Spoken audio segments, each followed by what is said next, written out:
Hi, ಮಣ್ಣಿನ ಮಗ YouTube ಚಾನಲ್ಗೆ ನಿಮಗೆಲ್ರಿಗೂ ಸ್ವಾಗತ. ಇವತ್ತಿನ ಟಾಪಿಕ್ ಏನು ಗೊತ್ತಾ?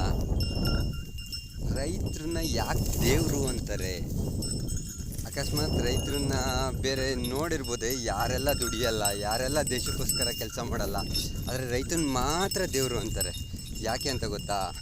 ಆಮೇಲೆ ಇನ್ನೊಂದು ವಿಚಾರ, ರೈತರನ್ನ ಏನು ಮಾಡಿದ್ರೂ ಮುಂದೆ ತರೋಕ್ಕಾಗಲ್ಲ ಅನ್ನೋದೊಂದು ಕಾನ್ಸೆಪ್ಟ್ ಆಗಿಬಿಟ್ಟಿದೆ. ಮುಂದೆ ಬರೋಕ್ಕೆ ಆಗಲ್ಲ ರೈತನಿಗೆ. ಯಾಕೆ ಅಂತ ಗೊತ್ತಾ? ನಿಮಗೆ ಆ ಸತ್ಯನ ಹೇಳ್ತೀನಿ, ಅದನ್ನು ಕರೆಕ್ಟಾಗಿ ಕೇಳಿಸ್ಕೊಂಡ್ರೆ, ಮನಸ್ಸಿಗೆ ನಾಟಿಸಿದ್ರೆ ಕಣ್ಣಲ್ಲಿ ನೀರಲ್ಲ ರಕ್ತ ಬರುತ್ತೆ. ನಿಮಗೆ ಮಾರ್ಕೆಟಲ್ಲಿ ಟೊಮೊಟೊ 30 ರೂಪಾಯಿ ಇರುತ್ತೆ ಅಂತ ಇಟ್ಕೊಳ್ಳಿ. ನೀವು ಯಾವತ್ತಾದರೂ ಊಹೆ ಮಾಡಿರಾ ನಮ್ಮ ಹತ್ರ ಆ ಟೊಮೊಟೊನ ಎಷ್ಟು ಖರೀದಿ ಮಾಡಿರ್ತಾರೆ, ಒಬ್ಬ ರೈತ ಎಷ್ಟು ರೂಪಾಯಿಗೆ ಕುಯ್ದಿರ್ತಾನೆ ಆ ಟೊಮೊಟೊನ ಅಂತ ನಿಮ್ಗೆ ಯಾರಿಗಾರ ಗೊತ್ತಾ? 5 ರೂಪಾಯಿಗೆ ಕಣ್ರಿ, 5 ರೂಪಾಯಿಗೆ ಇಲ್ಲಿ ಕುಯ್ದಿರೋ ಟೊಮೊಟೊ ಮಾರ್ಕೆಟಲ್ಲಿ 30 ರೂಪಾಯಿ ಓಡ್ತಾ ಇರತ್ತೆ. ಅದು ಒಂದೇ ಕಾರಣ ಅಲ್ಲ, ಅಷ್ಟೇ ಅಲ್ಲ, 5 ರೂಪಾಯಿಯೂ ಬೀಳಲ್ಲ ಅನ್ನೋದಕ್ಕೊಂದು ಸಾಕ್ಷಿ ಹೇಳ್ತೀನಿ ಕೇಳಿ. 10 kg ಟೊಮೊಟೊನ ಒಂದು ಸ್ಕೇಲಿಗೆ ಇಟ್ಟು ತೂಕ ಮಾಡಿದ್ರೆ ಅದು 11 kg ತೂಗಬೇಕು. ಒಂದು ಸ್ಕೇಲಿಗೆ 1 ಕ್ವಿಂಟಲ್ ಭತ್ತ ಇಟ್ಟರೆ ಅದು 3 ರಿಂದ 4 kg ತೂಗಬೇಕು. ಯಾವುದಾದ್ರೂ ಜಾಗದಲ್ಲಿ ಎಲ್ಲಾದರೂ ನೀವು ಸಾಮಾನು ತರಕ್ಕೆ ಹೋದಾಗ 1 kg ಬೆಲ್ಲ ತೂಗಿ ಅದೇನಾರ ಜಾಸ್ತಿ ಇದ್ದರೆ, 1 ಗ್ರಾಮ್ ಜಾಸ್ತಿ ಇದ್ದರೆ ಮುರಿದುಬಿಟ್ಟು ಆ ಗ್ರಾಮ್ನ ಕಂಪ್ಯೂಟರ್ ಸ್ಕೇಲಲ್ಲಿ ಸರಿ ಮಾಡ್ತಾರೆ, ನೋಡಿರಾ?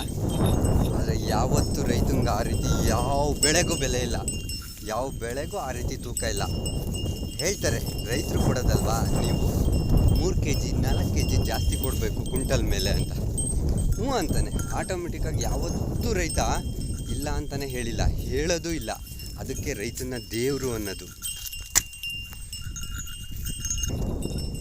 ಇನ್ನೂ ಒಂದು ಗೊತ್ತಾ? ನೀವು ಬಾಳೆಹಣ್ಣು ನೋಡಿದ್ದೀರಲ್ಲ, ಈ ಬಾಳೆಹಣ್ಣು ಇದೆಲ್ಲ ನೀವು ಮಾರ್ಕೆಟಲ್ಲಿ ತಗೊಳ್ತೀರಿ. ಮಾರ್ಕೆಟಲ್ಲಿ 70 ರೂಪೀಸ್ ಅಂದರೆ 70 ರೂಪಾಯಿ kg ಇರುತ್ತೆ ಅಂದ್ಕೊಳ್ಳಿ. ರೈತರ ಹತ್ರ ಎಷ್ಟು ತಗೊಂಡೋಗಿರ್ತಾರೆ ಅಂತ ಗೊತ್ತಾ? 10 ರೂಪಾಯಿ kg ತಗೊಂಡೋಗಿರ್ತಾರೆ ರೀ. 10 ರೂಪಾಯಿ kgಗೆ ರೈತ ಇಲ್ಲಿ ತೂಕ ಕೊಟ್ಟರೆ ನಿಮಗೆ 70 ರೂಪಾಯಿ kg ಕೊಟ್ಟಿರ್ತಾರಲ್ಲಿ. ಕೇಳಿದ್ರೆ ಆ ಟ್ರಾನ್ಸ್ಪೋರ್ಟು ಈ ಟ್ರಾನ್ಸ್ಪೋರ್ಟು, ನಾವು ಕೂತ್ಕೊಂಡು ಮಾರೋರಲ್ವಾ, ನಮಗೆ ಬೇಡವಾ, ಅವ್ರಿಗೆ ಬೇಡವಾ, ಇವ್ರಿಗೆ ಬೇಡವಾ? ನಿಮಗೆಲ್ಲರಿಗೂ ಬೇಕು, ಆದರೆ ರೈತಂಗೆ ಬೇಡವಾ? ರೈತಂಗೆ ಬೇಡವಾ? ನಿಜ ಹೇಳಿ, 70 ರೂಪಾಯಿ ಎಲ್ಲಿದೆ? 10 ರೂಪಾಯಿ ಎಲ್ಲಿದೆ?